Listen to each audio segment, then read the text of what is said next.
Much as the Luftwaffe had accidentally bombed the residential districts of London only 2 years before, the small town of Vigny had not been the intended target of that evening's air raid. The British bombers had instead been making their way towards Paris, with orders to destroy the Renault factory, located in the city's western suburbs. This mission would be remembered as a great success, the largest Allied bombing raid of the war so far. Just shy of 250 RAF aircraft would deposit 500 tons of ordnance directly onto the construction works, permanently depriving the occupation forces of a vital supply of lorries and other machinery components. Unfortunately for the residents of Vigny, a small group of the Allied bombers had become separated from the main contingent. Flying blind and unable to vector in on their target, they were surprised by a pair of patrolling night fighters. As panic spread throughout the air crews, the decision was made to jettison their payloads and turn and head for home. Whilst the town's inhabitants had slept in their beds, death suddenly rained down from the night skies above. Several houses were completely obliterated, not one family member escaping the destruction. And in the fields around the location, whole herds of animals were killed or maimed, a few escaping through gaps in broken fences and fleeing into the countryside. As the survivors sifted through the smoking debris the following morning, they discovered the body of the local priest. Father Camus lay half buried under a pile of brickwork, the twisted remains of his bicycle a short distance away. With heavy hearts, local labourers retrieved his broken remains before taking him back to lie at rest in the rectory on the outskirts of town. In the aftermath of the tragedy, as the residents struggled to regain some sense of normality, stories of puzzling incidents began to circulate. In the farms and outlying buildings around Vigny, animals had begun to go missing.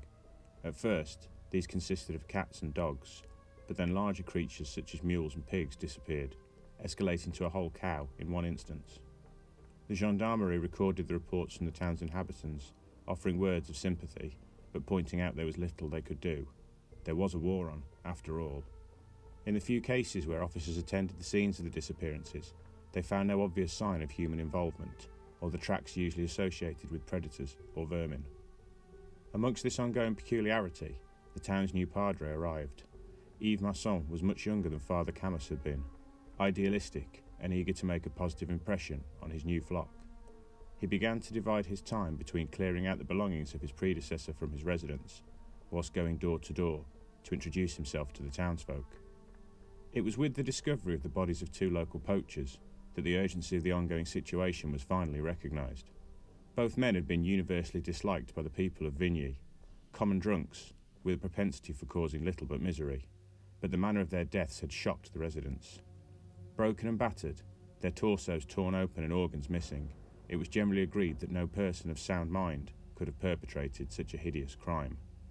The police conducted interviews with those residing in the immediate area of the crime scene, but gained little of value.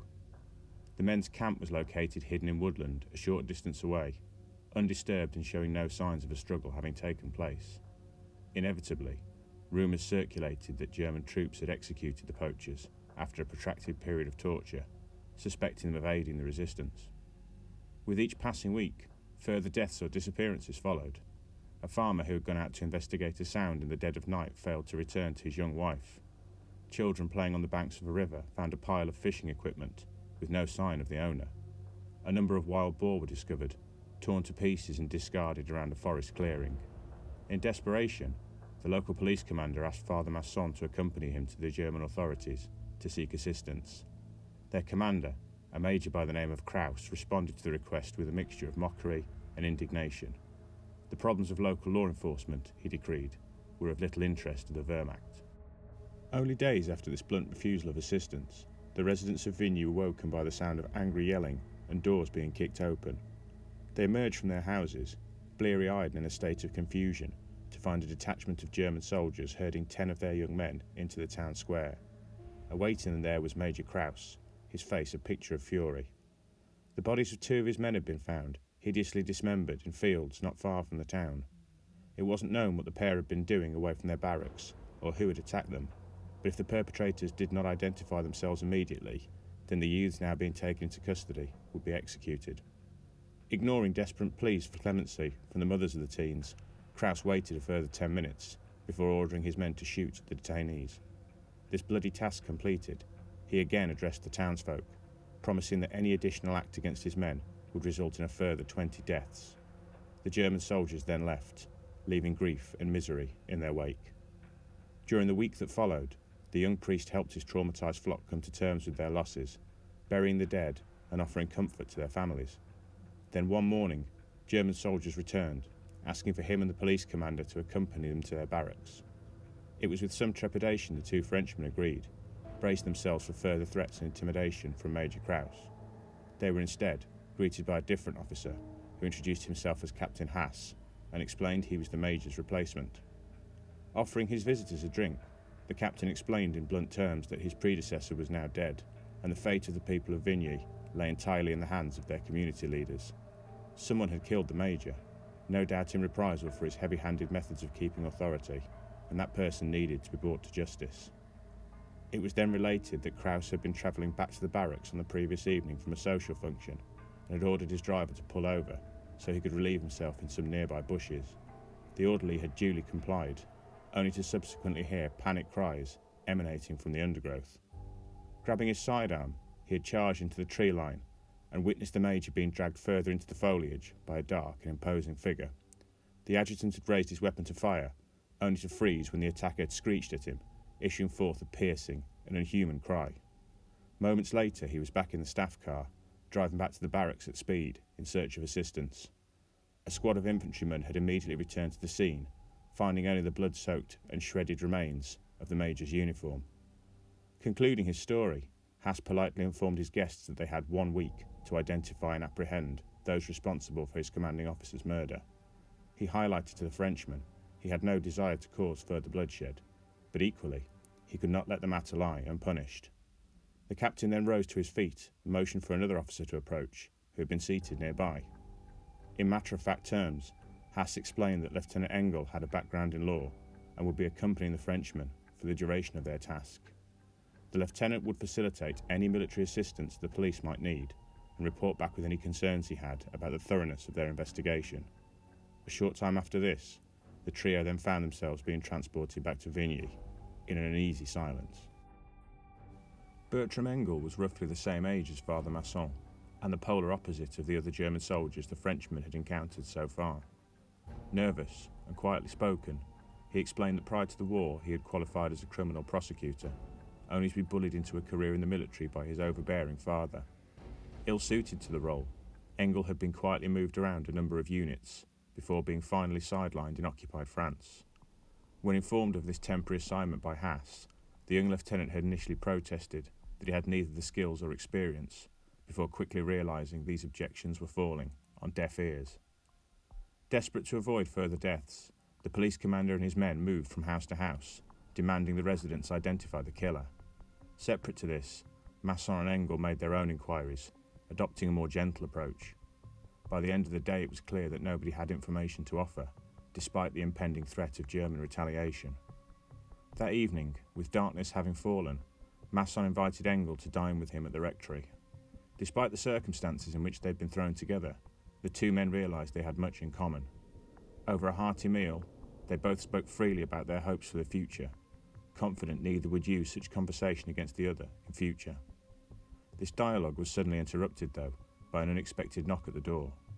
Masson found a young girl waiting outside, who explained she lived on one of the farms on the outskirts of Vigny. Prior to his death, Father Camus had entered into an arrangement with her parents, whereby she delivered a live calf to the rectory at the beginning of each week. Her father had now sent her to inquire if this was something that Father Masson wanted to continue. Having politely declined the offer, allowing the disappointed youth on her way, Masson returned to the dining table, a distracted look now on his face. When the German inquired what the issue was, the priest replied that as far as he had been able to tell, Bernard Camus had been a vegetarian, with absolutely no interest in the keeping or raising of livestock. Unable to shake the feeling that this revelation was somehow important, Masson excused himself and went off to find his predecessor's financial records. Returning to the dining table, he then went through them, searching for evidence of the alleged transactions. As the girl had stated, there was indeed a payment at the start of each week, though its true nature had been hidden by the old priest. Each subtraction had been recorded under a false heading, such as groceries or building materials required for the general maintenance of the church. Both men agreed there must be significance to this deception, and they began to search the rest of the building. A few minutes later, Engel uncovered a leather-bound journal, which had been secreted behind wooden panelling in the study. As he leafed through the handwritten pages, his face grew pale before he handed the open book to Masson. Staring up at the priest from the page that Engel had paused on was a creature straight from Satan's kingdom. Crudely rendered in pencil, the drawing was of a towering behemoth, possessing curved talons and a mouth packed full of misshapen teeth. Two great wings opened out from behind it, giving it the appearance of some form of prehistoric monster, with dark, gaping voids where its eyes should have been. Turning the page, Masson began to read the words that were written there, with rising disbelief. Back when Father Camus had taken over the parish, the outgoing priest had entrusted him with a terrible secret. Not far from the town, tunneled deep into a solid rock face, was a cave. It was alleged that this tunnel extended down to the depths of hell itself, and was used by a demon to access the living world. Unable to defeat the creature in battle, a deputization of local knights had pleaded with their holy man to come to an arrangement with their opponent. A bargain was struck, whereby a living animal would be sacrificed to the entity every week to spare the townsfolk. Since that time, generations of priests had fulfilled this unholy bargain in order to protect their people. Since he had arrived in the parish, Camus reported that he had been feeding the monster livestock on a weekly basis in order to safeguard his community. In his observations of the creature, he had noted it did not seem to age or succumb to illness, and he was unsure if it was indeed demonic or something more inexplicable. Masson's gaze rose to meet that of the German officer, neither wanting to admit that they believed the haunting text they had just pored over. And yet, both found themselves unable to offer any alternative explanation for the events that were now taking place around them. In preparation for the day when he would hand his responsibility to another, Father Camus had drawn a map disclosing the location of the cave.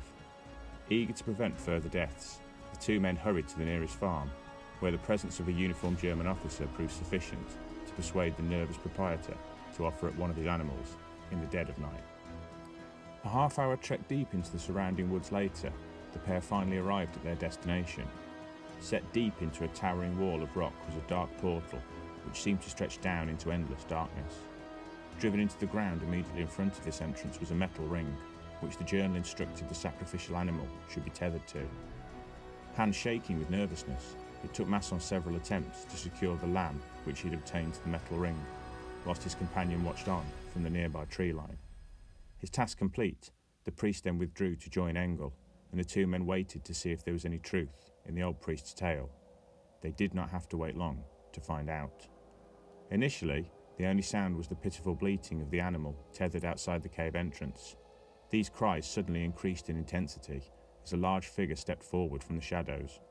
It walked with purpose up to where the farm animal was desperately struggling to free itself, but then stopped, turning instead to regard the two men standing a short distance away. In the light of the full moon that hung low overhead, Masson could see fresh gore staining the creature's mouth. Its chest rose and fell heavily as it surveyed them, long, taloned fingers opening and closing reflexively on its hands. The lamb was shrieking now, straining against its leash to escape the monster, which instead focused entirely on the nearby humans. Masson stepped forwards, crucifix raised. He spoke purposefully, explaining that Camus was dead, and he was the new priest.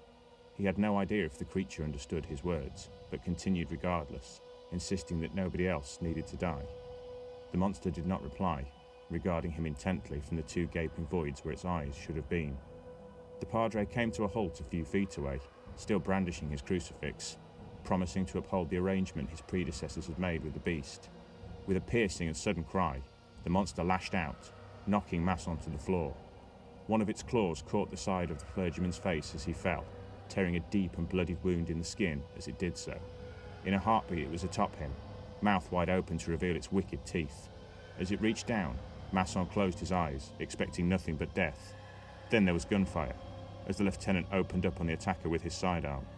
The pistol's bullets ripped into the creature's bare torso, but it barely seemed to register them, instead rising slowly to its feet. Engel continued to fire in desperation, right up to the point where the arm that held his weapon was severed from his body.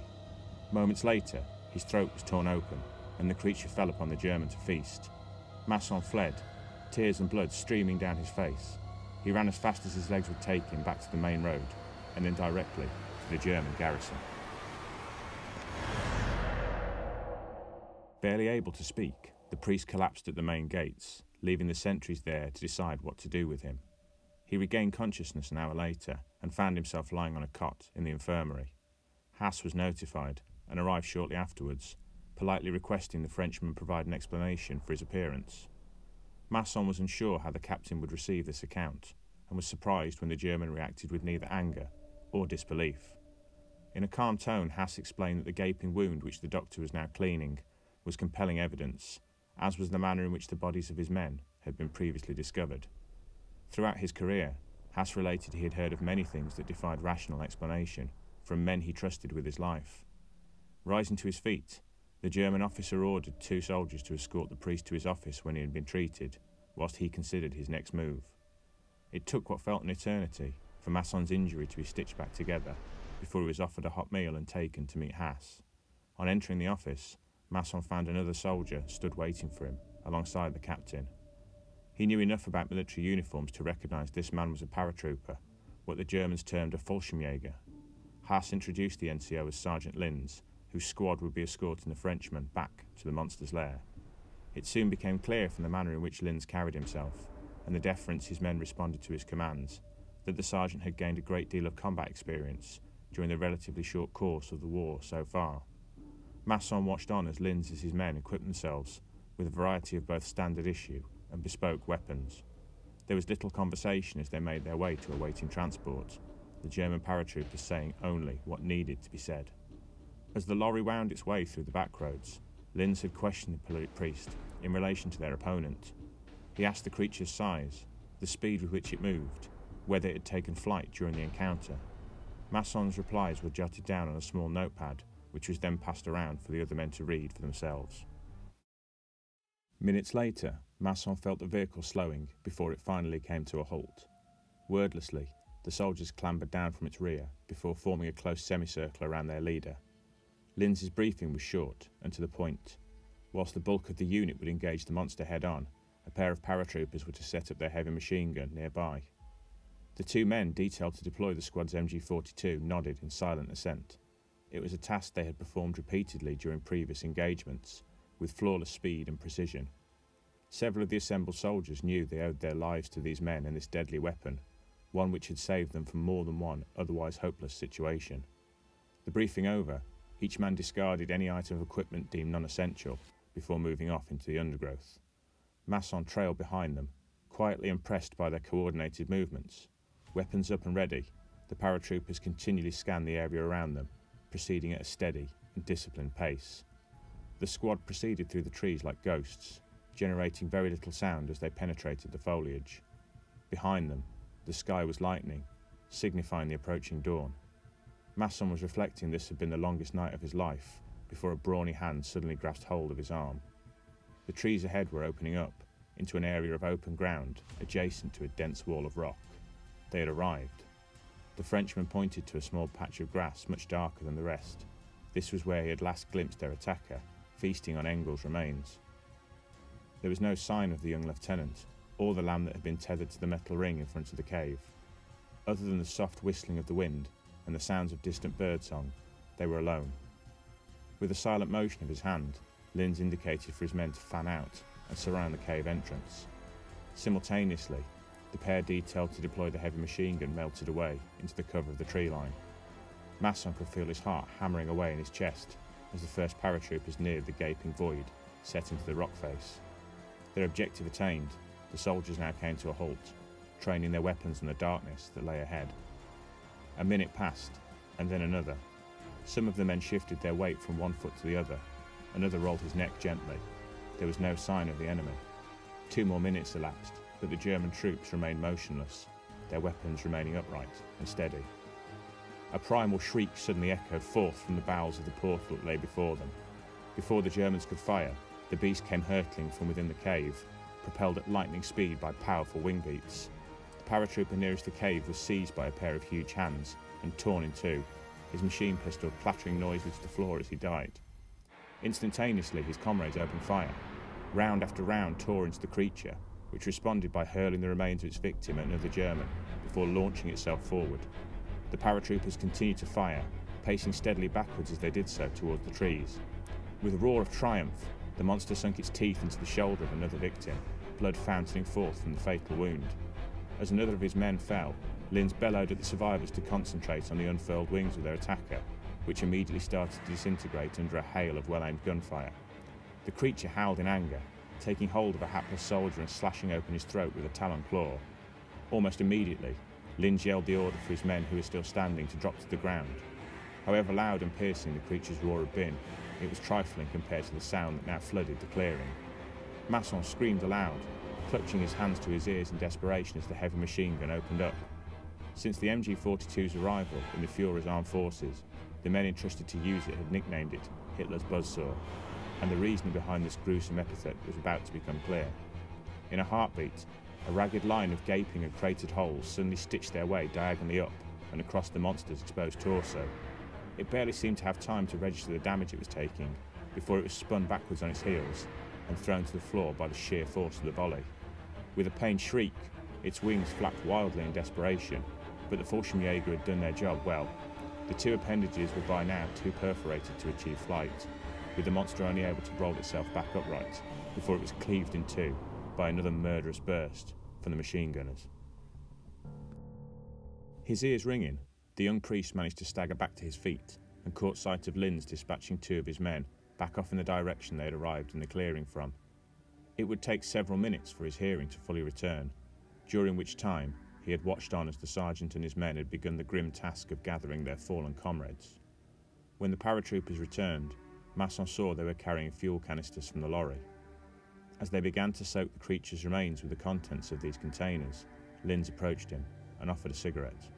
Masson declined, continued to stare mutely at the beast's bloody and mutilated body, whilst the sergeant spoke. Linz explained he had standing orders that in the event he survived, the monster's remains would be frozen and transported to Berlin. Masson turned to look at him in horror, but found he had been met with a weak smile. Though Haas had been obliged to pass on this edict as he had briefed the paratroopers, he had privately ensured that Linz understood he was to destroy any last trace of the creature. The sergeant lit his cigarette and then used the match to ignite the fuel-soaked carcass, stepping back as the wild flames issued forth from it. As they began the long walk back to their transport, he paused momentarily and asked if the Frenchman would be good enough to bury his men in the local church. The padre immediately agreed, eager to pay thanks to the warriors who had finally rid his people of an ancient evil that had dwelt hidden amongst them for far too long. In the years that followed, Father Masson would receive no small amount of criticism from the people of Vigny, indignant that German soldiers should have been buried alongside their friends and their relatives. But not once did he ever speak of the reason for their presence or the manner in which they had died, ensuring that the secret of the monster and the unholy bargain his predecessors had made with it followed him to his grave.